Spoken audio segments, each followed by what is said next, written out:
celular, passando horas e horas, perdendo tempo em rede social. E quando tu sai desse celular, tu começa a sentir uma angústia, tu começa a sentir um desespero, tu começa a sentir uma amargura. Ei, eu quero te dizer que por detrás disso, sabe quem está escondido? É Satanás. E nós viemos aqui não para te julgar e nem para te apontar, mas viemos aqui narrar o que está escrito no livro de João, no capítulo 10 e versículo 10. O que é que está escrito lá, pregador? Está escrito que o diabo veio para matar, roubar e destruir. Ei, Satanás quer te matar, Satanás quer roubar a tua paz, Satanás quer destruir a tua família. Mas o interessante é que no mesmo versículo, no versículo 10, no capítulo 10 de João, a parte B do versículo vai dizer, sabe o que? Mas porém eu, Jesus, vim para dar vida e vida com abundância. E essa vida começa a passar nesse lugar, essa vida começa a bailar. Ei, essa vida tem nome, rapaz, essa vida é Jesus. Isso, começa a dar lugar para o Espírito Santo aí, varoa. Começa a dar lugar para Jesus aí, homem de Deus. Começa a interceder por esse lugar, começa a interceder pela Uruca, começa a interceder pela facção, começa a interceder pelo presídio, começa a interceder pelos hospitais, porque Jesus ainda faz o impossível se tornar realidade. Aleluia.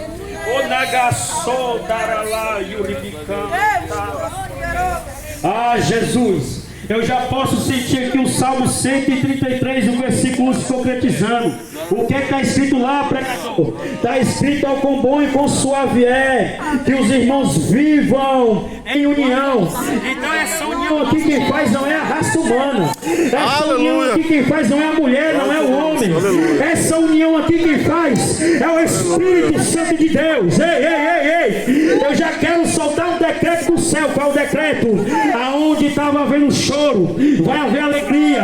Aonde estava havendo depressão, vai haver alegria. Aonde estava havendo desprezo, vai haver reconciliação, porque Jesus está a passar nesse lugar. Aleluia. Somos gratos, Jesus, pela tua presença.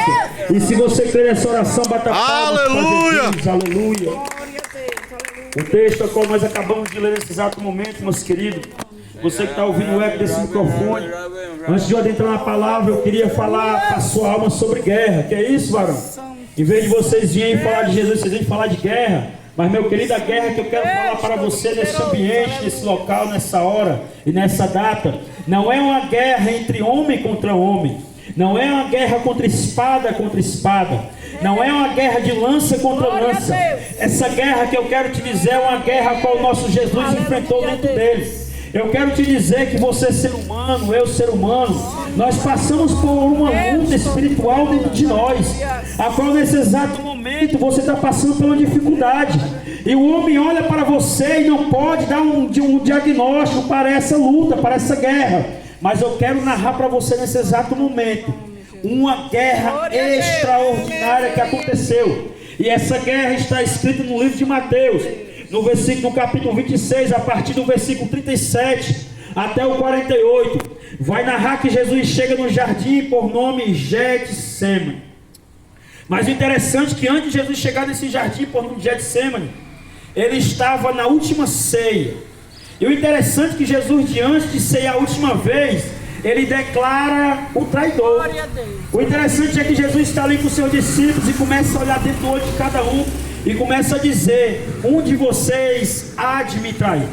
Agora o interessante é que aqueles homens começam a olhar um para com o outro e começam a dizer: será que é tu, fulano? E o outro fulano olha para o ciclano e diz: não, ciclano, deve ser tu.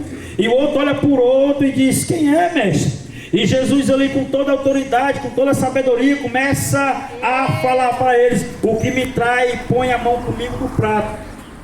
O interessante é que naquele exato momento que estava colocando a mão com ele no prato era Judas. Mas se você for adentrar no contexto, o interessante é que todos colocaram também a mão no prato com Jesus. Às vezes muitos pregadores, quando vão falar de Judas, começam a falar mal de Judas.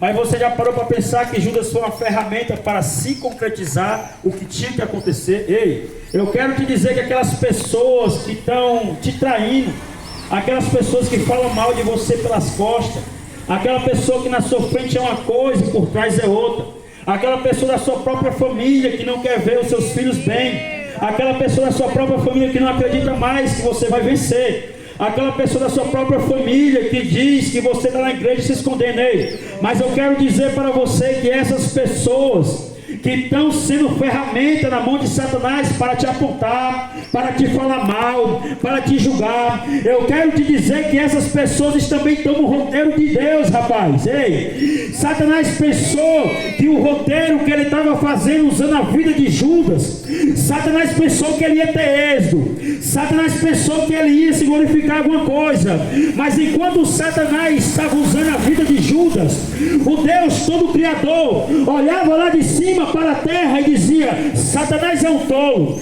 porque ele pensa que ele vai se glorificar em alguma coisa. Eu já sei de tudo que vai acontecer. Eu quero te dizer, se alguém te traiu, alguma amizade, alguma pessoa da sua família falou mal, eu quero te dizer que isso já estava para acontecer, já estava no roteiro de Deus, já estava no roteiro de Jesus. Talvez você chegue a se perguntar: mas que é isso, irmão? Você não sabe a traição que eu passei, você não sabe o desprezo que eu passei. Mas eu quero te dizer que essas pessoas que estão falando mal de você, essas pessoas que estão tacando pedra, essas pessoas do seu mesmo sangue, da sua própria família, que estão tentando te puxar para trás, que ficam dizendo que a sua filha não vai se libertar, que ficam dizendo que o seu filho não vai se libertar, eu quero te dizer que essas pessoas estão sendo uma ferramenta guiada pela mão do Deus Todo-Poderoso. E Satanás pensa que só porque ele começa algo, ele pensa que vai terminar.